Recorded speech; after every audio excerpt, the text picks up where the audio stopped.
Here we are, this is ride 2 on our 2020 Beta 300 00 Racing. Since the initial shakedown ride, which was 3.7 hours or 80 kilometres, 50 miles for our metrically challenged US friends, I fitted bar raises, so we've come up a centimetre on the bars. It's made the ride position while standing a lot better for my 6'1" frame.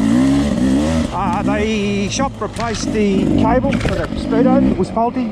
So now we have speedo, odometer, hour meter, everything seems to be working there. Dropped the oil, put the oil in. There were the usual collection of metal failings on the magnetic sump plug, but no more than be expected. And more importantly, I told them to set the float level again because I think it was a bit thirsty on the first ride. It used about 6.6 litres for, gee, what did we do? About 50k, so till it hit reserve. So at 9.5 litres a tank, it would have only had a range of 71 kilometres, which is not very good. I think it worked out at about 7.5 kilometres per litre. Now that was a brand new motor it was running in, so you can't say those figures will be ongoing. I've asked them to set the float level again at the shop because I noticed I left the bike idling in the garage for a little while to try to get the fan to come on, and fuel was coming out the overflow, so they have reset that. I'm not sure what effect that will have on mileage, time will tell.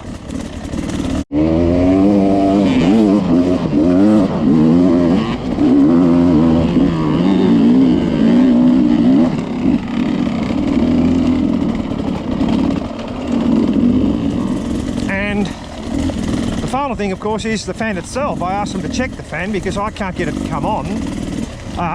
This would seem to indicate that this is an incredibly cool running bike. The KTM 300s, and I've owned a few of them, in the tight on a warmish day, the fan would be buzzing away. On this, does not need it. Perhaps reflects the fact it's a bigger radiator and I don't know, better cooling, so that's great. All right, the ride continues.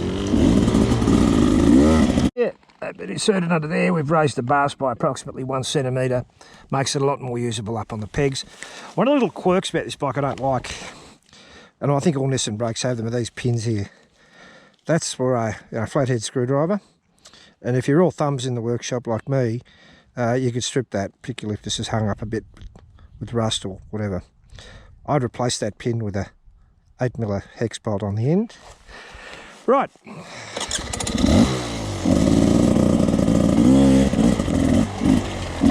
Again, second gear, pulls beautifully.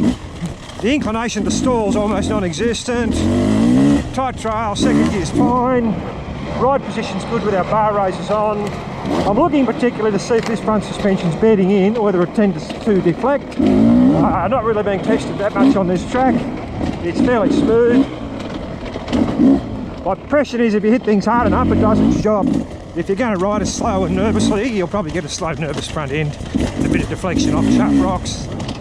But it's carbon, multiply adjustable, can easily be fixed by a suspension tuner. I'm not a concern. I see there's a bit of controversy and people are complaining about the harshness of the suspension, but there are that many great features about this bike. That's certainly no deal breaker. The front to me feels planted. The steering is ever so precise, and the great features of this bike are overwhelmingly much greater than so-called stiff forks.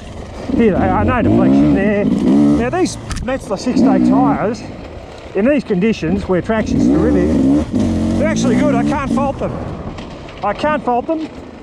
As I say, don't know in winter. They could be terrible. The knobs to me don't look like they've got enough depth to them.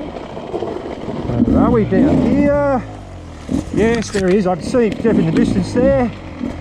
Down we go into Jurassic Park. There'll be pterodactyls coming out soon.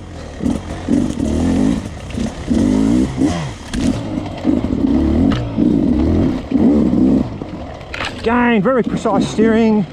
Grip's great. That motor is just wonderful. You can hear that verbally rich, torquey bottom end. Mileage will be the killer though. How much fuel is this engine using? Who put that tree there? There's There's no way known my big fat ass is going to fit under there. Squeeze right through.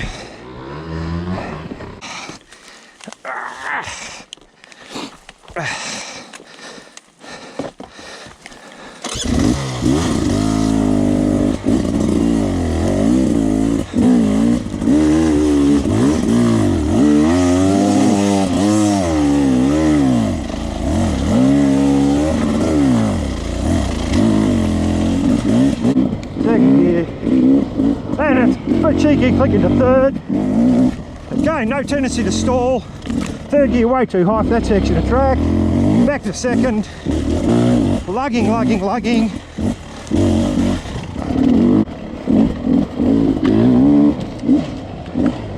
Whoa. This way, you fool.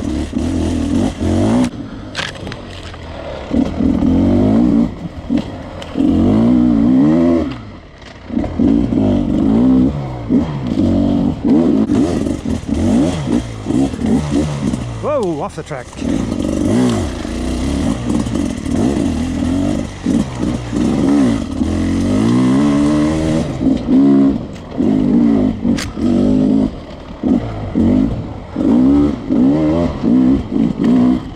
There we go.